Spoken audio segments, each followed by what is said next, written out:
Right, welcome back everyone. I am Brian, you are Chords and Notes Nation. This is Emerson, Lake and Palmer with Knife Edge, live in Switzerland, 1970. The video was actually uploaded 10 years ago, has 629,000 views. Shout Factory Music is the channel that I found this one on. I wanted to have a little bit of an earlier experience, right? Earlier, say it with me, earlier. I wanted to see their live stuff from when they were young ones. Okay, so we're talking quite a few years ago, folks. 53 years ago, if my math is right. If it's wrong, then I've been telling people my age incorrectly for a long time. Anyways, if you're new here, have a seat. You're in my living room. We're going to watch this together. I will give you a raw, honest, and unedited reaction as always. This is another special request for a brother.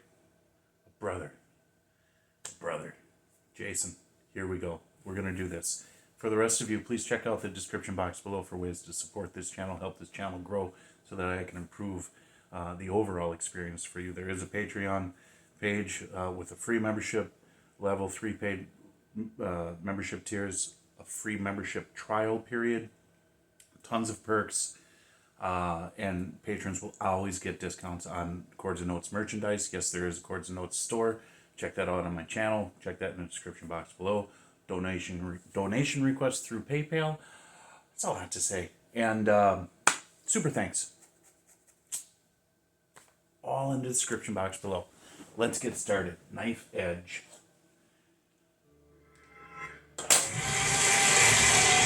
Coffee. The Black Speech of Mordor.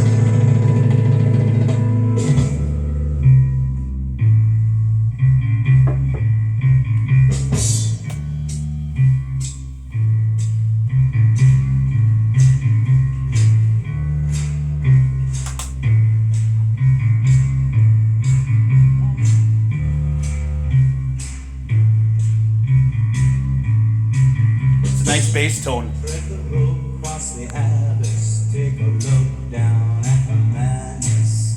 On the streets of the city, only specters still have pity.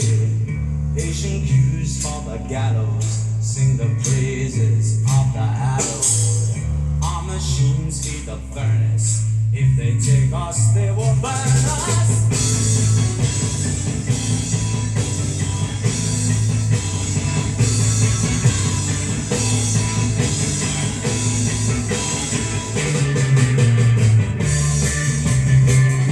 Traditional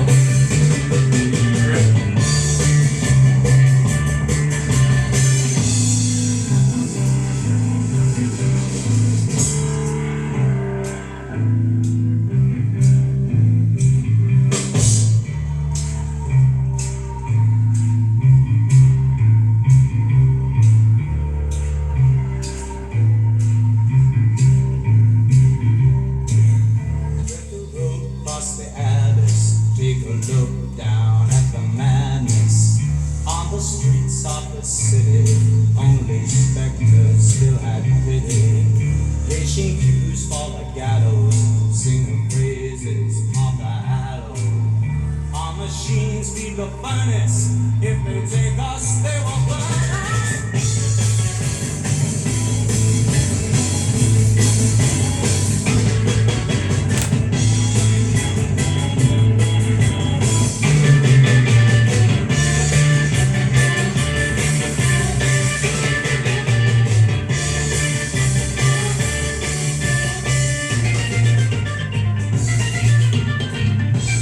There's the pride, right?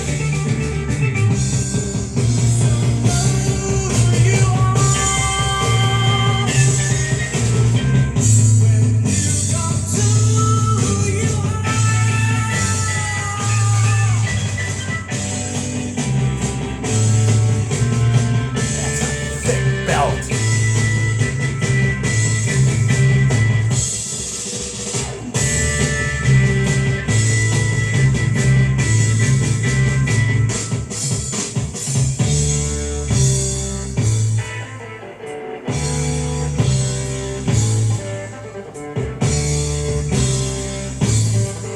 So that 3-note sequence is the theme through the song.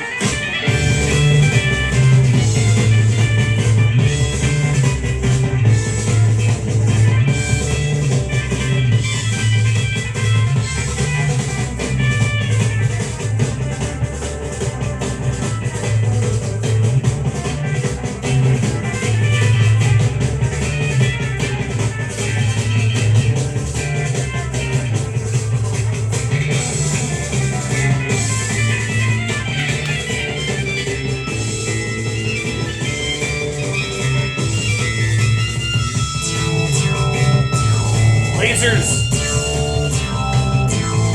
shooting at me.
There's your tempo range.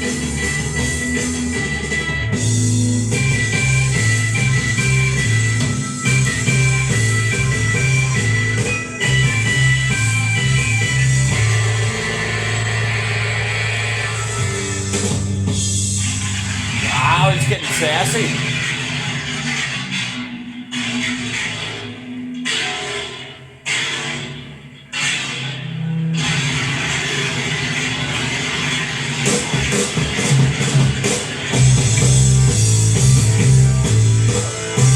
Hendrix never did that.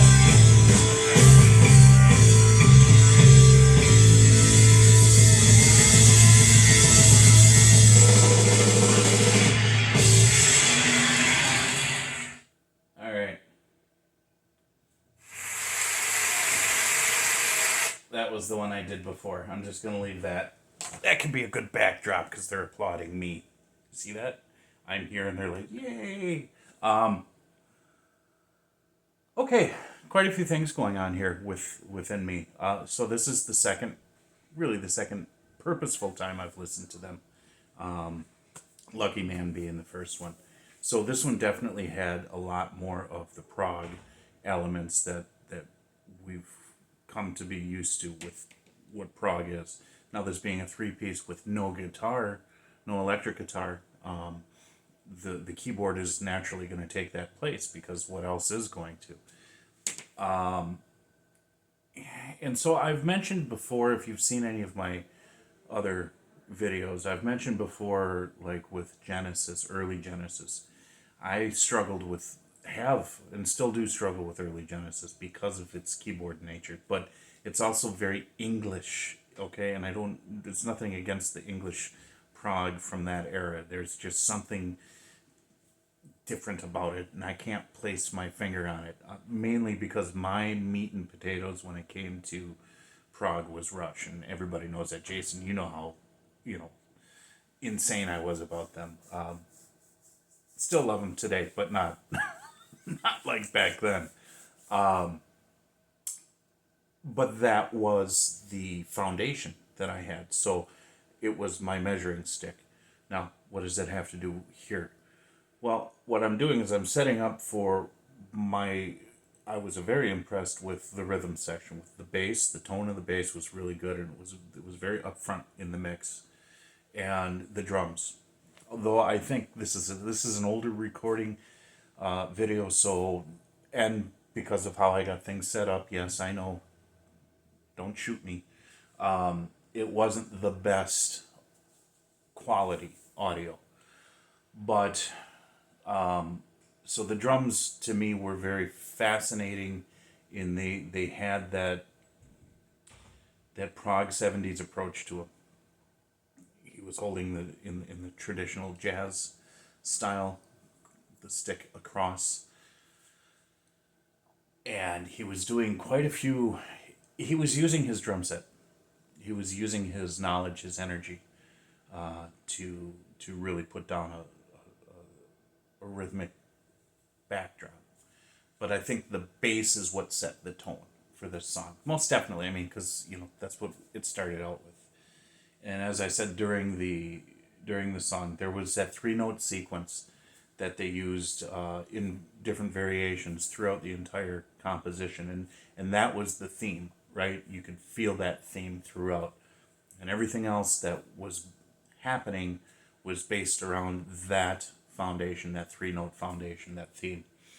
The keyboards, obviously, that was kind of crazy at the end, and you really got. I was sitting there thinking, okay, so he's messing around with the internal workings of this organ. What was the inspiration for him to find out that whatever thing he was doing actually does something? Was he all hopped up on something one day and just decided to screw around with his organ? And, well, no, don't take it like that. The actual organ, not his organ. And just mess around and see what's going on. I mean, because it was like, who would have thought of doing that? But, there is a little flamboyance there. I think the performance was good. It certainly for 1970 probably was really trippy for a lot of people, and for that generation, well, my generation, but a little older. It was probably a really cool experience to I mean, this is when Prague was really starting to develop, spread its wings, and come onto the scene and identify itself as a moving force in rock and roll. So, it was really cool to experience this. I enjoyed this. I really did. It was cool. And so I will continue the journey, most definitely. So thank you guys for joining me.